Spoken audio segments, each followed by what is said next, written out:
आप कैसे देखते हैं डिजिटल नए बिजनेसेस को? डिजिटल बिजनेस एक है बिजनेस, हजारों बिजनेसेस हैं, बहुत सी अपॉर्चुनिटीज हैं। ये आप जो बात कह रहे हैं, ये भेड़ चाल में आदमी चलेगा तो नहीं कामयाब होगा, चाहे वो वेब बिजनेस हो, चाहे डिजिटल बिजनेस हो, चाहे कोई बिजनेस हो। एग्जीक्यूशन में ये हो रहा है कि जब ये एग्जीक्यूशन करने जाते हैं तो ऐसा लगता है नहीं, इसमें और इनोवेटिव या और न्यू ये थिंग ला सकते हैं। एक बार तो आपको मन टिका के उसको करना पड़ेगा और कामयाब करके उसको इनोवेट करते चले जाए। इनोवेशन तो एक लाइफ लॉन्ग एक चीज है। आप लोग मुझे कामयाब समझते हैं, जो कि मैं भी कहता हूं हाँ हूं, लेकिन आज भी मेरी ये सोच रहती है कि how do I change my orbit, what I think. मेरी कैपेबिलिटीज यहां तक ये करने की है। कोई भी इंडस्ट्री सैचुरेटेड नहीं होती, सैचुरेटेड हमारा दिमाग होता है।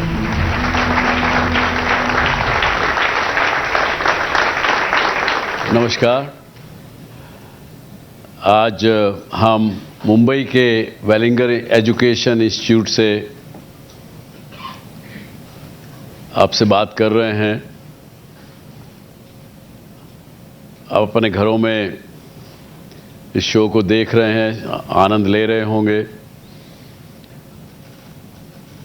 आपके जो भी प्रश्न हो पूछिएगा। आज मुझे एक प्रश्न दिया गया कि आज जो एक भारतवर्ष में एक नया माहौल एक किस्म का बना है, जो पिछले 10-15 वर्षों में मायूसी का माहौल एक बना था, उससे हटके आज सब लोग बात कर रहे हैं कि इंडिया राइज कर रहा है। तो अभी आजकल क्या कहते हैं हम, ज़्यादा करके वर्ल्ड आज जो चल रहा है, इंडिया इज राइजिंग। क्यों, यही बात है कि कुछ हो? हाँ, इंडिया इज राइजिंग। और इसके इंडिया राइजिंग में मेरा क्या रोल है? आप यूथ जो हैं यहाँ बैठे हैं, सब लोग घर पे भी बैठे देख रहे हैं कि मेरा क्या रोल है, मुझे क्या करना है, क्या मुझे मिलेगा, क्या एक्सपेक्ट करना चाहिए। एक लफ्ज़ और जुड़ गया इस राइजिंग इंडिया के साथ साथ कि अच्छे दिन आने वाले हैं। एक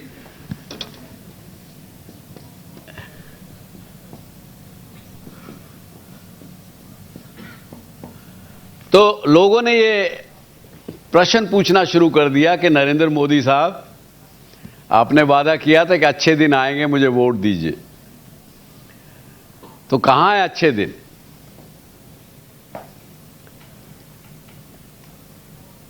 मैंने जिन लोगों ने ये कैंपेन बनाया उन लोगों से पूछा, भाई ये क्या था? आपको क्या भारतीय जनता पार्टी या नरेंद्र मोदी या किसी ने कहा क्या कि भाई आप ये स्लोगन बनाइए कि हमें वोट दे दीजिए तो अच्छे दिन आ जाएंगे?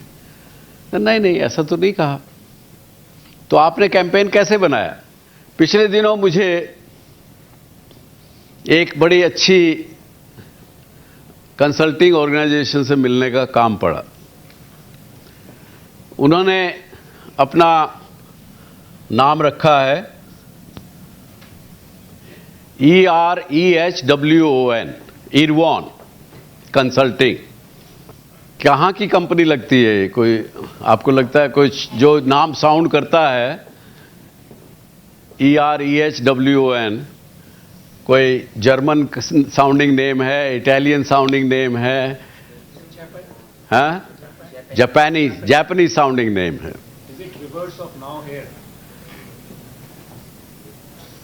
आप क्या कहना चाह रही थी? हाँ,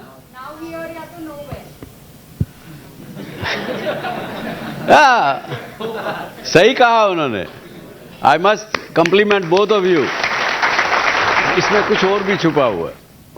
इसका ये ऐसे आपने कहा नोवेयर,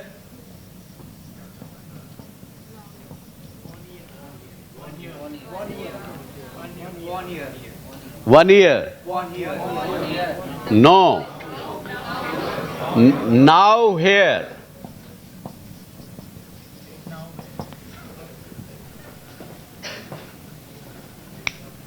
इसका रिवर्स करिए दोनों का। मैंने उनसे पूछा कि क्या करते हो, बोला साहब जो कंपनी नोवेयर हैं उनको हम कहते हैं now here, you are there, you are here. तो इसी प्रकार से जब इनको अच्छे दिन का ब्रीफ दिया गया इस राजनीतिक दल के द्वारा, उन्होंने क्या कहा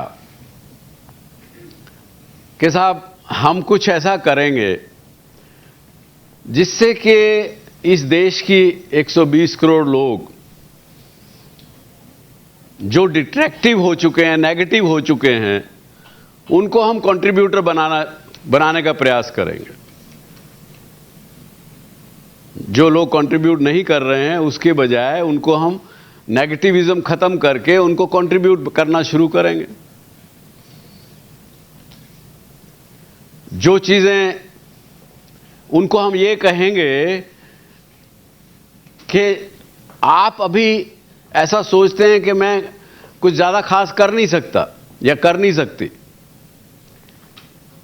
या अगर लोग सोचते हैं कि मैं कुछ क्या कर सकता हूं, ये कर सकता हूं, तो अपनी कैपेबिलिटी वहीं तक सीमित रखते हैं। यानी ये कह दिया कि हम अपनी कैपेबिलिटीज को नीचा कर देते हैं क्योंकि हमको पता है कि ये सब कुछ दायरा है, हम यही कर सकते हैं। ये हम दूर करेंगे। तीसरी एक बात और उन्होंने कहा कि साहब बॉटलनेक कहां होते हैं, चाहे किसी बिजनेस में लीजिए, किसी देश में लीजिए, किसी कल्चर में लीजिए, किसी सिविलाइजेशन में लीजिए, या किसी इंडिविजुअल में लीजिए। जो समस्याएं होती हैं या जो प्रॉब्लम्स होती हैं, अगर कंपनियों के बिजनेस के हिसाब से लें तो एक पर्टिकुलर कंपनी में समस्याएं हो जाती हैं। उस कंपनी का लीडर अगर ठीक नहीं है तो वहां पे एट्रिशन 30% हो रहा है, 40% हो रहा है, लोग टिक नहीं रहे हैं। एक ग्रेविटी है उस कंपनी बेस्ड उसकी, या इंडिविजुअल की बात कर लीजिए, हमारे अंदर भी अपनी कमियां होती हैं जिसकी वजह से हम सफ़र करते हैं। तो चाहे इंडिविजुअल कहिए चाहे कंपनी कहिए, उसकी ग्रेविटेशन होती है। उसके बाद इंडस्ट्री स्पेसिफिक ग्रेविटेशन होता है। इस इंडस्ट्री की पर्टिकुलर एक समस्या है, हम लोग कई बार सुनते हैं, अखबारों में पढ़ते हैं कि नहीं, कि इस इंडस्ट्री की समस्या है कि इस इंडस्ट्री के ऊपर ये यहाँ पे हिंदुस्तान में रॉ मटेरियल अवेलेबल नहीं है, हमको बाहर से लाना पड़ता है। एक समस्या है, जेन्युइन हो सकता है किसी इंडस्ट्री की समस्या हो, इसलिए लिमिटिंग फैक्टर बन गया। या इस पर्टिकुलर इंडस्ट्री के ग्राहक जो हैं वो केवल एक ही ग्राहक हैं, बनाने वाले कस्टमर एक ही है लेकिन बनाने वाले दसियों हैं। ये इंडस्ट्री स्पेसिफिक ग्रेविटी हो गई। इस प्रकार से कई चीजें हो सकती है। फिर तीसरी उन्होंने ये कह दिया कि जो कंट्री स्पेसिफिक कुछ प्रॉब्लम है वो भी एक ग्रेविटी हो सकती है। या हमारे ऊपर उससे चौथे रूप में जाए तो कल्चरल इश्यूज हो सकते हैं। हम इन चारों को हटाएंगे, दूर करेंगे एज ए गवर्नमेंट। तो ये 3-4 चीजें करेंगे।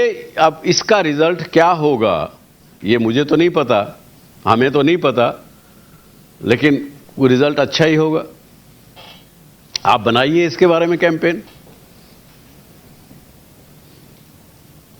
बोला ये बात हुई थी हमारी, उन्होंने बना दिया अच्छे दिन आएंगे, मोदी की सरकार लाओ अच्छे दिन आएंगे। तो ये एक इस प्रकार की चीज है, जैसे ये ब्रांडिंग हुई, ये हुआ, कोई भी दूसरा ब्रांड क्रिएटिव लोग करते हैं, आउटकम क्या होगा उसकी वो वादा करते हैं। तो मेरी समझ से एज ए यूथ आप लोग सब यहां हैं, हमको क्या करना है इसमें अपने लिए, हमको ये सोचना चाहिए, ना कि इसलिए ये सोचना चाहिए कि अच्छे दिन आ रहे हैं, मेरा काम अब हो जाएगा, मुझे कुछ करने की जरूरत नहीं, सब कुछ जॉब्स तो मिल ही जाएंगी, जॉब तो मेरे पीछे पीछे भागेंगी जी। अब मुझे कहीं जाने की जरूरत नहीं है। क्यों, ऐसा है कुछ? आपके दिन में क्या है, आप भी बताएं ना, आपने क्या समझा अच्छे दिन आने से? अच्छे दिन के सोच के अगर सकारात्मक सोचते हैं तो शायद अच्छे दिन आ सकते हैं लोगों को, लेकिन उसके लिए पहले प्रयास करना पड़ेगा हमको। जी, वेरी गुड, अच्छी बात है। और किसने, आपने जब पहले सुना ये नारा, वोट दिया आप लोगों ने कि नहीं? क्या सोच के वोट दिया? क्या अच्छे दिन आएंगे, तो क्या मन में आया बताइए ना। नरेंद्र मोदी का पास्ट गुजरात अच्छा था, तो हम लोग ने भी बिलीव किया कि नहीं, अब उनको एक बार इंडिया का पीएम बनाना चाहिए। और एक एटमॉस्फेयर जब क्रिएट होता है तो खुद भी हम मोटिवेट होते हैं और अपने लिए खुद एक जगह बना सकते हैं। और ठीक वही है। विचारधारा से मैं आज भी अपने लिए काम कर रहा हूं और साथ में कंट्री के लिए भी सोच रहा हूं कुछ बड़ा काम करने के लिए। बहुत अच्छा, वेरी गुड। हाँ जी, जी आप बोलिए। सर, एक तो गवर्नेंस की जो बात थी, जो पिछली सरकार का जो कंट्रोल नहीं था गवर्नेंस का, एक तो उसकी उम्मीद थी कि इस सरकार में एक गवर्नेंस का अच्छा एक रूप रहेगा, इसलिए अच्छे दिन आएंगे, ये उम्मीद गवर्नेंस थी। ठीक होगा तो अच्छे हाँ। दिन आएंगे। हाँ। और दूसरा, कुछ लोगों ने एक मिसकॉन्सेप्ट कर लिया था कि अच्छे दिन मतलब अभी बहुत ही गवर्नमेंट जॉब की अपॉर्चुनिटीज आएगी, बट ऐसा कुछ नहीं था। उसके लिए जो पेंडिंग प्रोजेक्ट्स से जो नहीं मूव हो रहे थे, उनको अभी इन्होंने मूव करने की बात कही है, तो उसमें लोगों को काम मिलेगा, इसीलिए अच्छे दिन आएंगे। चलिए जी, आप बताइए। सभी क्लासेस ऑफ द सोसाइटी को नरेंद्र मोदी जी साथ में लेके चलेंगे। He won't differentiate between any particular class of the society. जी ठीक है। हाँ, माई फर्स्ट इंटेंशन वॉज कि आगे जाके जब मैं अच्छा काम करूंगा तब जो फल आएगा वो अच्छा मिलेगा। That is all I thought. तो आपको मोटिवेशन मिला कि आप भी अच्छा काम करेंगे। हाँ, तो अच्छे दिन आएंगे। Yes. जी, बहुत सर, अच्छा। जो करप्शन जो हो रहा था पिछले सालों में, वो कई हद तक कम होगा, और करप्शन कम होने के बाद जो ग्रोथ होने वाली है अपनी इंडिया की, वो पिछले सालों में जो हुई थी उससे कई गुना ज़्यादा होगी। बहुत अच्छे, करप्शन कम होगा ऐसा आपने लिया। हाँ, मैं भी यही कह रही हूँ कि करप्शन जो है बहुत कम हो सकता था। Inflationary trends way very high in the economy, तो ये दोनों चीज़ें वो कम कर सकते थे। एंड मोस्ट इम्पॉर्टेंटली उनके अंदर ये एक आदत है कि वो इंडिया को ग्लोबल मैप में बहुत अच्छी तरह प्रोजेक्ट कर सकते थे। ये उनके स्पीचेस से इट वाज वेरी विजिबल, तो मुझे लग रहा था वो ये ज़रूर इंडिया के लिए इम्पॉर्टेंट है।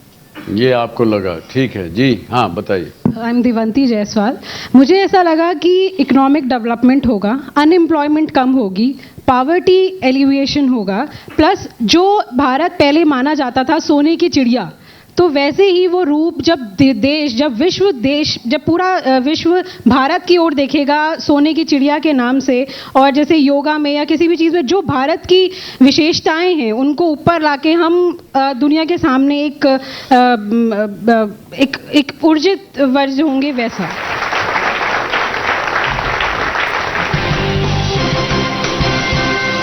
जब हम देखते हैं कि society is not adaptive to the business atmosphere, तो वो धीरे धीरे वो जो सीड इंस्पिरेशन होती है, जो सीड मोटिवेशन होती है, वो कम होने लगती है। मुझे बहुत कुछ बड़ा करना है, इसके बजाय अगर अपना आप फोकस ठीक कर लेंगे कि मैं ये पढ़ाई कर रहा हूँ या कर रही हूँ, इसके लिए कर रही हूँ कि मुझे ये बनना है, मुझे ये काम करना है, तो शायद ये इतनी आपको डिस्करेजमेंट ना मिले।